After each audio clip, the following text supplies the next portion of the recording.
Dobar dan I dobro.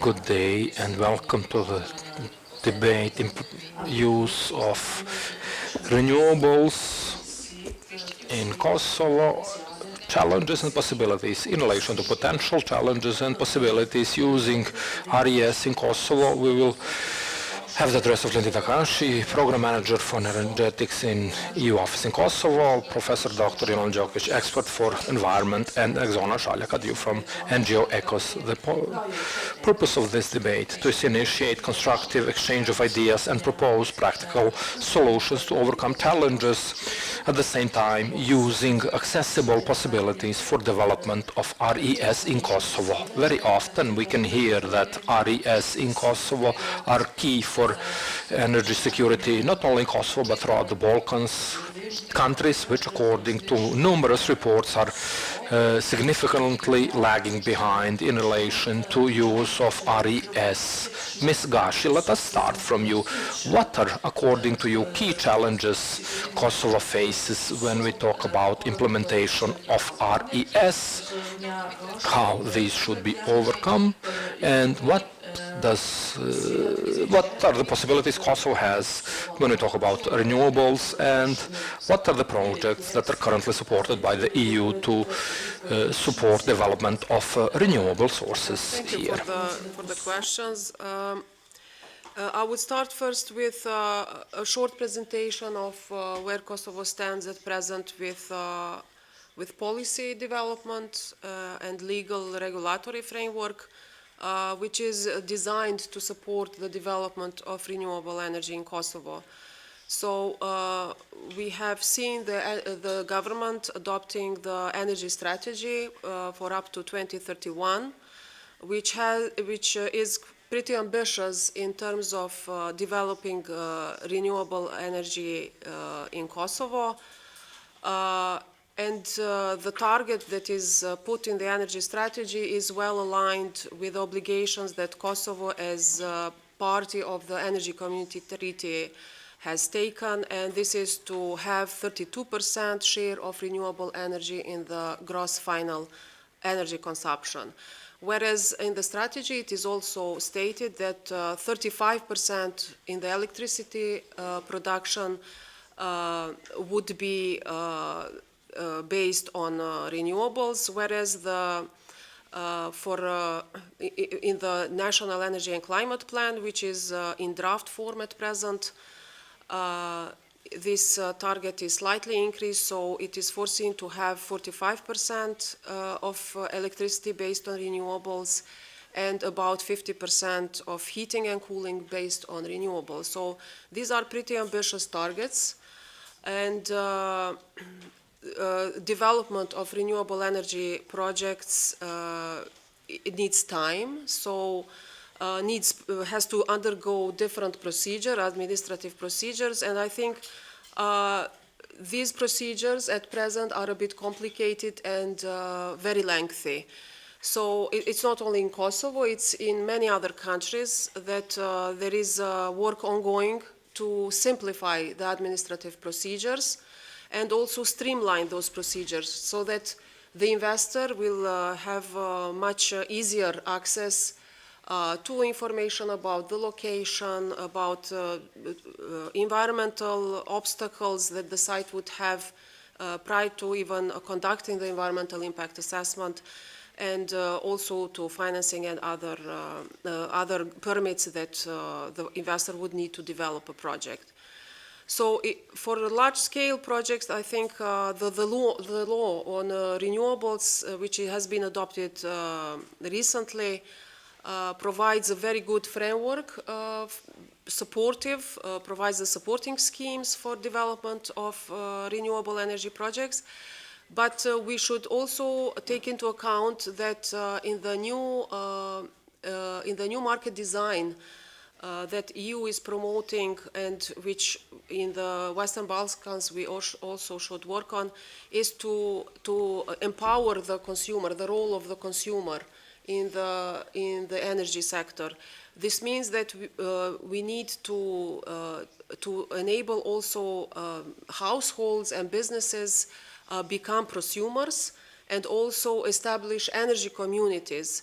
And this is a little bit at early stage in Kosovo. We see that there is an increasing number of applications to become prosumers, but still the technology financing these applications is not easy for any household because they are still expensive, and there is need to subsidize some of the consumers, let's say basically households, but also businesses. Now, what EU has done is that we have done recently concluded a study to map the locations which are public land and which could be used by the government to organize auctions for private sector, for investors interested to develop renewable energy projects. So there is a map of wind sites for capacity of over 1,000 megawatt and some solar. So this study will be further developed because we need for each site to develop also the environmental impact assessment and also to do the wind measurements before the auction can be launched. What else we have done is that we are supporting two big projects in solar, and that is solar for KEC, because KEC as a public owned company is 100% based on lignite production, and there is the aim of KEC is to diversify its energy production. So the first project there will be 100 megawatt of solar park, which is co-financed by EU. EU is providing a grant of 33 million euro, whereas the German government, the bank KfW, and also the European Investment Bank are co-financing with the rest of the project. At present, the project is in the design phase, and hopefully next year the contractor will be selected and the works will start. The other project is solar thermal for district heating company in Pristina.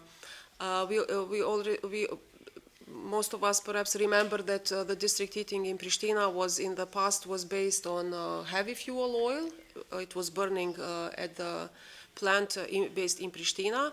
And since 2014, the district heating is connected to Kosovo B power plant. So there is energy that is being extracted from Kosovo B and used for district heating. Now Thermokos also has to diversify its sources, and the first project that they will start with is the solar thermal plant with a seasonal storage, and this is also co-financed by EU with 22 million euro, whereas the rest of the investment comes from KfW and EBRD. So we see that the involvement of IFIs is pretty important because these are huge investments, and there is a need to have financing from IFIs. But there are also projects that could be financed 100% by private sector. And for those investments, EU provides guarantees through EFSD+, which is the European Fund for Sustainable Development. And the guarantees are used for risk sharing. The project in KEC, for example, except the grant financing from EU, also receives a guarantee for risk sharing for this investment. I mean, we have also done for district heating, we have done a project in Jakova. It is biomass-based wood chips, which is waste from the woods, burnt in the district heating company for production of heating, but also there is a cogeneration unit, which is a combined heat and power production. So there is 1 megawatt of electricity which can be produced based on biomass. And this is the first project in Kosovo that is at large scale producing heating and electricity based on waste wood. We are also financing a study on feasibility, assessing the feasibility of developing district heating systems in other cities, in 8 other cities, based on renewable energy. And based on that study, we look forward to support also in development, implementation of those projects. Thank you.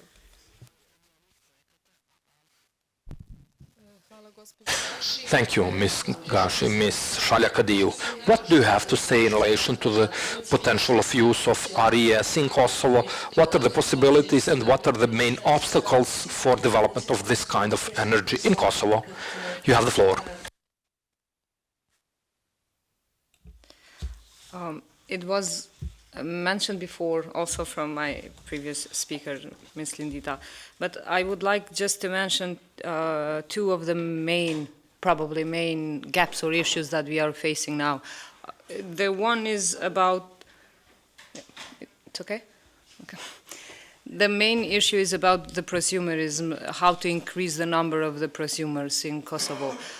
Probably due to some studies that we have done, it takes up to 12 months due to complication procedures. So now we are trying to facilitate the process, and what we are doing is trying to establish a one-stop shop or one hub, however we may call it. This will start in 2025, where we can support each individual that is aiming to be a prosumer with process, facilitation of the process, and also with the calculation of its cost. We have also identified that the cost is quite a burden for each individual, and also the lack of information how to proceed it.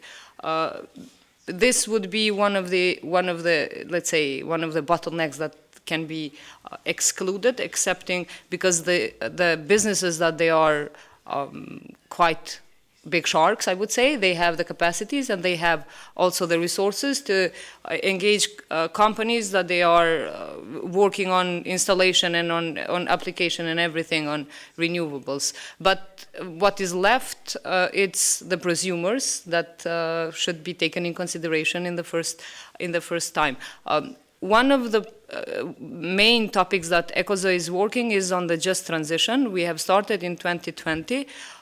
Just to elaborate it more shortly, since Kosovo is now oriented in renewable energy sector to produce the electricity, there are no plans for workers and for KEC employers. What will happen with them?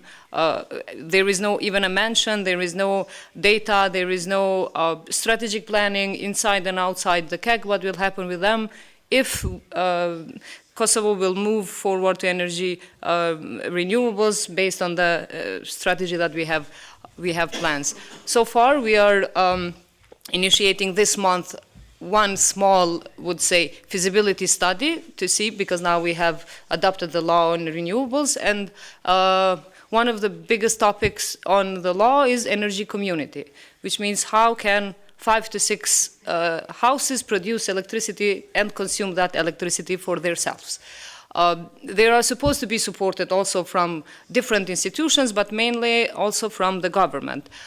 Now what we are doing is introducing that concept to the main vulnerable group, in this case, Obilic cases, because we have done an analysis of perception and attitudes of the people there, and 95% of them are in loans, and 95% are afraid what will happen with if KEC closes, hopefully in a better perceptions. So we want to introduce to them the energy community, how it is to be established, and what are the benefits actually from the energy community.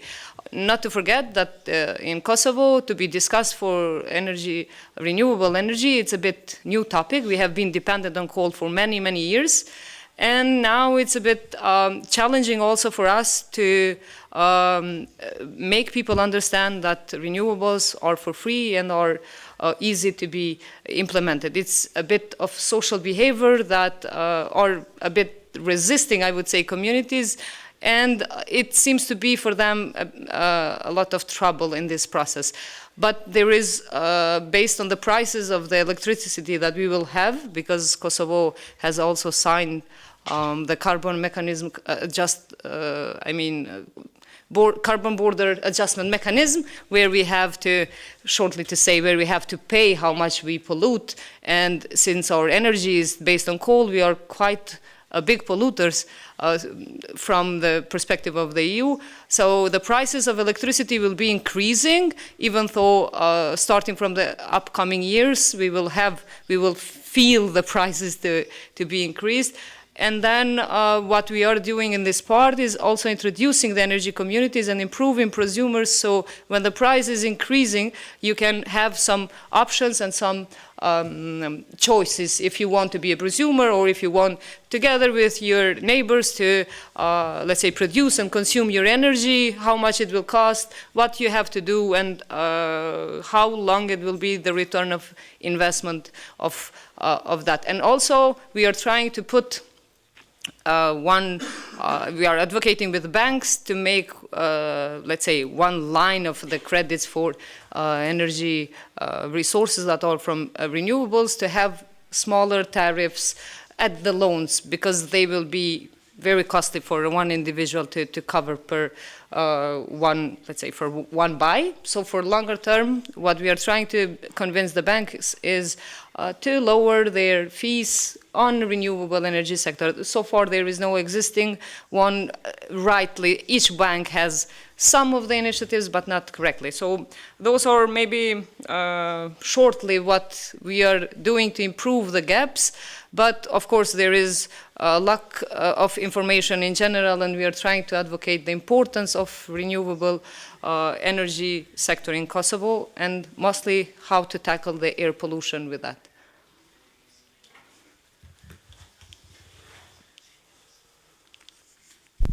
Thank you, Ms. Shalja Fetihu. Ms.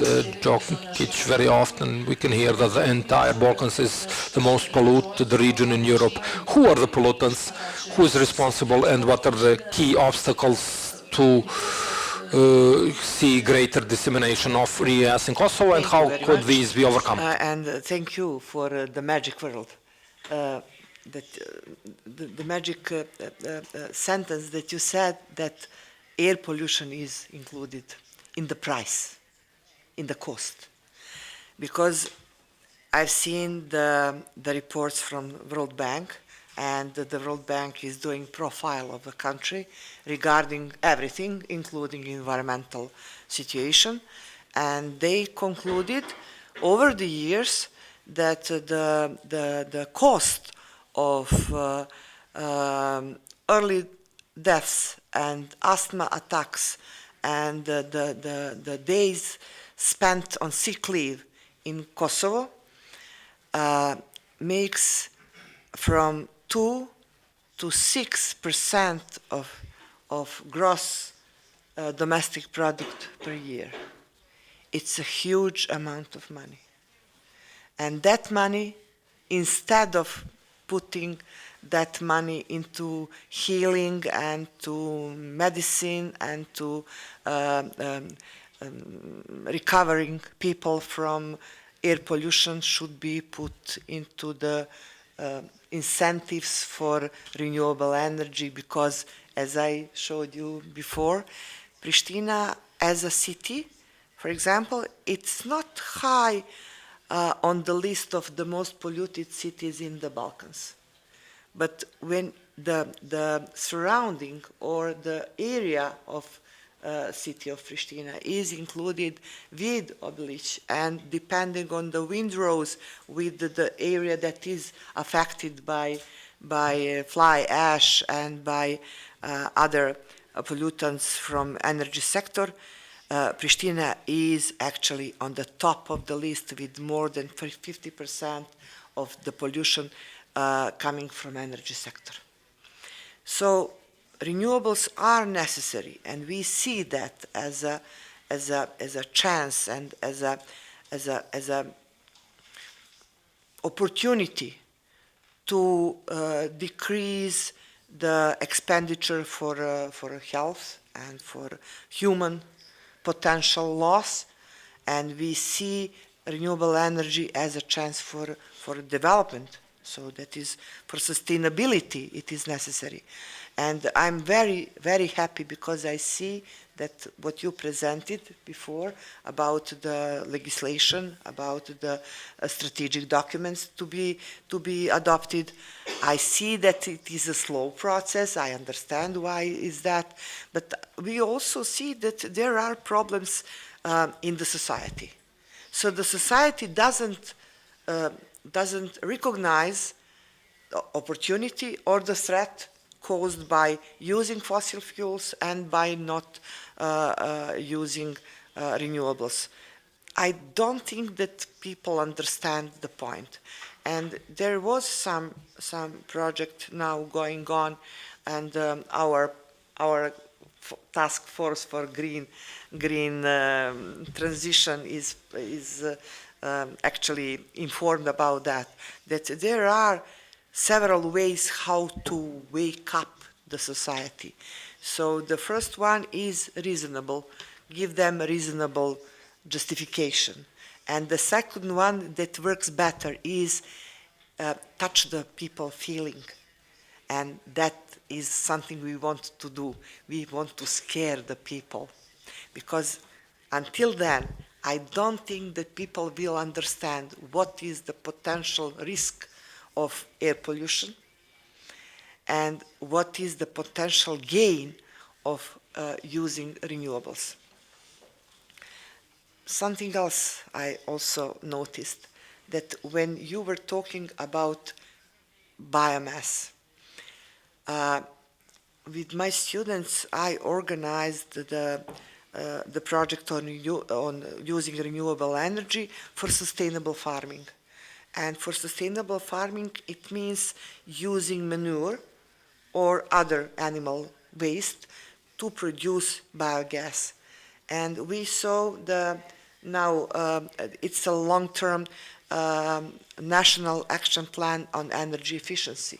And in that action plan, biomass is just mentioned as a wood for heating. No other biomass is included in the document.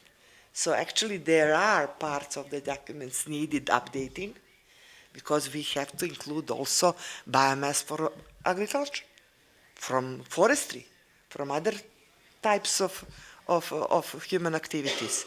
And maybe that is something that should be improved. Within the project, it's called the RZEB, and it is actually financed by the EU. It's Erasmus Plus project on exploring the needs on education, about what students should learn in order to be equipped for the future energy sector. So actually we did that survey with companies, and we did 76 companies in Western Balkans. We asked them, what do you think? What your employees should have as a knowledge and the competence is in the frame of renewable energy, and about energy efficiency and about energy management, and what is the main challenge for the companies to include renewable energy in your future endeavors. And some 71% of the companies responded on that survey. They were construction companies, like building construction companies. They didn't recognize the need to have equipped engineers for using renewable energy and including renewable energy in the building integrity. But they recognize the challenge as the most important challenge in including renewables in construction of the buildings, including renewables in reconstruction of the old buildings, and dealing with the heating and cooling system or also including solar panels, photovoltaic or thermal solar panels into their buildings, they saw that as a future need. They understand that they have to do it, but they didn't recognize the need for proper education in that case, because they didn't understand the need for lifelong learning of their engineers. So maybe that should be more promoted. We have to be aware of the situation, but also equipped with competencies to include all renewable energy into our daily lives. So that is the part of the education process, and it is a task for education. Thank you. Go ahead. Yes, Jelena, you raised very, very valid points. We have seen that the legislation, I mean, we see every day what is going on with new construction, not only the old construction that is less efficient, but also we have comments about new construction ongoing that it could have been much better built, especially it would have to include renewable based energy supply. There was legislation since 2018 which requires the buildings to fulfill the minimum, it's an administrative instruction on minimum energy performance requirements of the buildings, because since 2018 we have a law on energy performance of the buildings in Kosovo. The problem is to what extent the legislation is implemented, to what extent, and obviously the companies are perhaps not even aware of what is the legal framework. This tells that there is a need for institutions to work harder on enforcement of legislation, so that once the companies understand what are the legal requirements, then they will look for engineers who have the proper background. And, then we have, engineers also with, at present, we actually have young engineers who are educated abroad on different fields, energy efficiency, renewables, and so on. And, it's not that there is no engineers. The problem is, to what extent we are aware about legal requirements and what is good for the future and for the consumers, because more of renewable energy mix share in the energy supply of the building, the energy costs are more affordable for people. What else we have also done, supported in the past, was to train energy auditors. Because for any building, before you undertake any investment for energy efficiency, to reduce the consumption of electricity or to include solar panels, for example, you need to have an energy audit. But this energy audit is not, mandatory, was not mandatory for households. And that's why, and also for the residential buildings. So that's why there was not so much use of energy auditing in Kosovo, except in projects that EU or World Bank is financing, public buildings. There you have an energy audit. But I will come to the energy support package that we started to implement since last year. As you know, there was a decision of the Commission to support, during the energy crisis, to support all countries in the Western Balkans, to support the citizens in overcoming the energy crisis and helping them with subsidies on paying the energy bills, primarily, but also on energy efficiency. So in the energy package in Kosovo, we have included 20 million euro, which is implemented by the Kosovo Energy Efficiency Fund, and that is for thermal insulation of the single houses, but also for social housing, multi-apartment blocks. And in that call for subsidies, it was made mandatory that energy audit is performed in order to have a report before you apply to get the grant subsidy. So this was, one mechanism to also make aware citizens that it is better to have an audit which tells you which are the most cost-effective measures that you should, undertake in your house in order to reduce the energy consumption and therefore the energy bills, rather than, out of your mind you decide what to do at your home. Then we also have a measure under the energy package, which is for the call is still open until 31st of May, and that is for solar PV. There was also a call for solar water heaters, but then some households decided perhaps to use the roof rather for solar PV than for solar water heating system. So we expect that there will be more applications for solar PV. And not only for households, we are doing that also for the businesses. The call is still open until the first stage until 31st of May, so we expect to see what will be the result. Now let us pass on to the journalists, questions by journalists and all present, if anybody has any questions. Biljana Blagić, Media. Bilana Blagić, Media Center.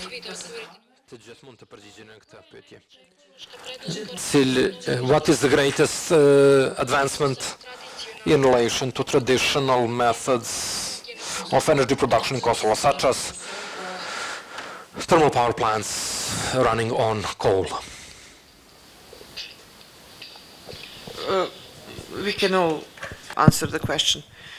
The main benefit is reducing air pollution and reducing the cost and reducing the usage of natural resources, overusing natural resources, and land management and land use. We can better use land for agriculture than for waste deposits for fly ash, for example. Of course, we know that we are aware of the pollution that comes from the coal-fired power plants, Kosovo A and Kosovo B. And we also know that, that Kosovo has a national plan for reduction of emissions, which was requested by the energy community. And by that plan, the dust, denox, and desulfurization should happen in Kosovo B by 2027. These are big investments that have to be undertaken in order to show gradual reduction of emissions from the power plant. But still, with lignite burning, we still have CO2 emissions, and due to that, it is foreseen in the decarbonization roadmap that there will be a gradual phasing out of coal, not only in Kosovo, in the whole region, up to 2050, and replaced gradually with renewable energy. So there are various studies on this issue when this full phasing out could happen. Perhaps we don't wait to 2050. Perhaps it can happen earlier. It depends very much on maturity of renewable technology, as wind and solar are already mature, but there is also hydrogen that is being discussed and is being utilized. So there will be possibilities. The problem in Kosovo is that it's a big change from almost over 90% of generation coming from coal to do a very quick shift to renewables, because the system has to adapt. We have the electricity grid that needs to invest a lot in order to be able to integrate the energy from the renewables, and this energy is intermittent. It's, where there is wind, there is energy. So for that, we also need battery energy storage to have in the system in order to balance the generation from renewables. And you probably heard that there is a project planned, recently came into force, for a battery storage that will be installed in Kosovo and that will fulfill the needs of the system at least until 2030. But for after that, we need to study, to analyze what will be the future batteries in order when more renewables come online. Just shortly, we have tested in national parks and in one villa, let's say 2-floor house, if you cover it with solar panels, you can cover electricity needs plus up to 40% of your heating in a national park where there is 4 hours of direct sunlight. So it's the technology of PV, it's improving, and Kosovo has up to 200 to 270 days with sunlight. So it means if nothing else, we have enough sun to produce at least electricity for our needs. It's not, because usually when we discuss about renewables, people do not see it as a convincing. It's a bit talking about magic that might happen, and they have the risk that how we can be dependent on something that it's reliable based on their opinion. Just to let you know that it's possible, and now the PVs are up to 90% that they can convert the sunlight into electricity without direct sun. The technology is improving, and the PVs are a bit cheaper than ever before, so it will be much more interested, and also returning of your investment, it will be quite shortly than it was before. And there are a bit of loans and facilitating and the support from the ministry, incentives that they have been for the first time to be applauded in Kosovo, of course, with the EU support, with isolation and with the PVs. It's easier than ever before to produce your electricity, I would say. As a final destination of this topic. It was never easier before. We just need a bit to make it more procedure-wise, less complicated, and then every house can have its own production, and they can choose where they want to take their electricity from. Do you have any other questions? If not, I have another one for panelists for land. In Kosovo, in some places, we see construction of mini hydropower plants, but this is very much criticized. And what do you think about this type of production of energy? Go ahead, please. Let me shortly. We do not have water for hydropower plants, and it's very absurd and environmental crime that hydropower plants are in national parks. Unfortunately, that's against every law. So even in the new energy strategy, a lot of advocating has been done to remove the electricity sources from the hydropower plants. Kosovo has the geographical area where the water stays 24 hours, and other than that, it removes from the state. We don't have a lot of underground water, and with a lot of wells that we have opened, we distracted the waters.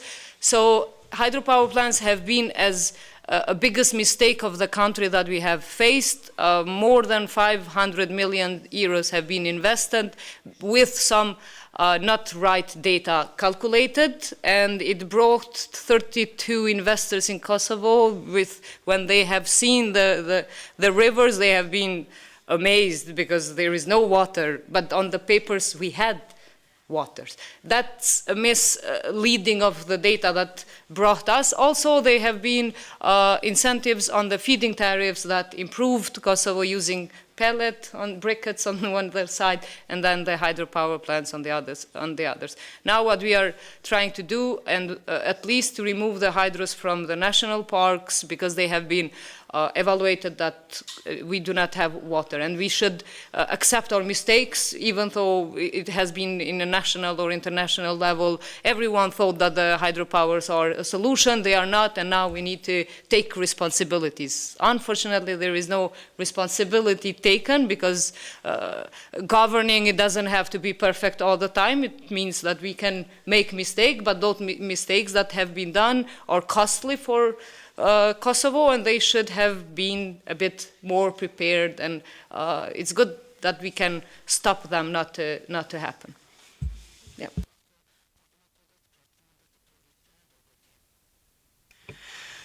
about hydropower, and we talked about that many times, but as you said, we don't have enough water. That is the main problem.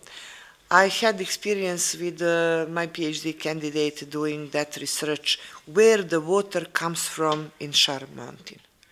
And there was a tracer added into the water. Tracer is some marker that shows how the water flows.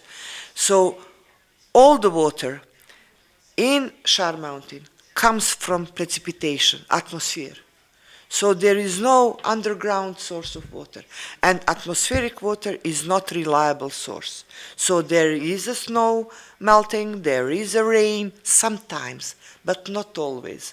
And due to the climate change, it is the source that it is decreasing and ceasing, and there is a problem with that. We did some a project about river Iber management. And we calculated based on the data, available data, we calculated using some IT super technology, we calculated the trends of the amount of water in Iber. And Iber is a source also for Obilić, for cooling system. So until 2040, we will have minimum, for example, the amount of water in Iber about 3.7 cubic meter per second. And now we have average 27 cubic meter per second. Can you imagine? And if we take into consideration, into calculation, the moderate 1.5 degrees Celsius increase of temperature. If we have more, we will have disaster. So actually, you have a point. There is no water. I would just add that now with the growth plan that the Commission aims to support the Western Balkans, there is no investment foreseen in hydropower plants except rehabilitation of existing hydropower plants, because we know that in the region there are several big hydropower plants that have the role of energy storage, basically. So only investments in rehabilitation of existing could be supported, but no new facilities. Are there any other questions?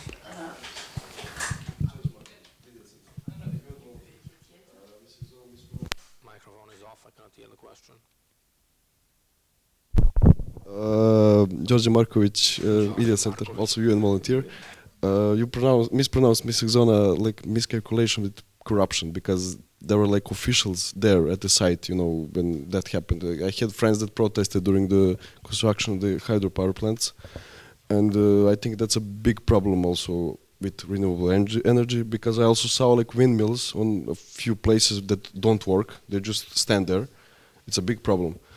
And I think that needs to be tackled first. Also, I want to ask, I spoke once with the current ambassador of the US as a youth council.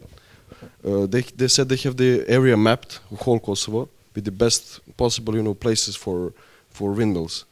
Do you have that information? Like, for example, Miss Lindita is from the EU office. Like, are there plans to construct like windmills on high-risk places? Like, there is a hill in Gračanica that is like unused flat land from the mine that can be, you know, stuff can be put on it, like solar panels, windmills.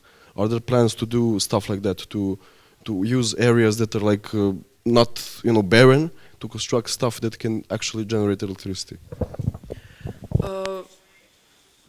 The project in Kek, for example, the solar farm will be on an ash dump site, will be installed. So of course it's good to utilize the brown areas instead, and not agriculture land, for solar or any other energy project.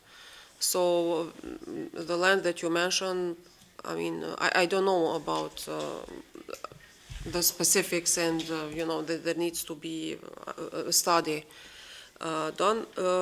Yeah, I mean, could be attractive for investment. However, EU, with the two projects on solar that I mentioned for district heating and KEC, will not anymore support such projects because these are technologies that are already becoming cheap, and there is no need to subsidize such investments on renewables, apart from the investment risk-sharing guarantees that I mentioned, the facility, the EFSD Plus, which is used to cover only the risk of investments.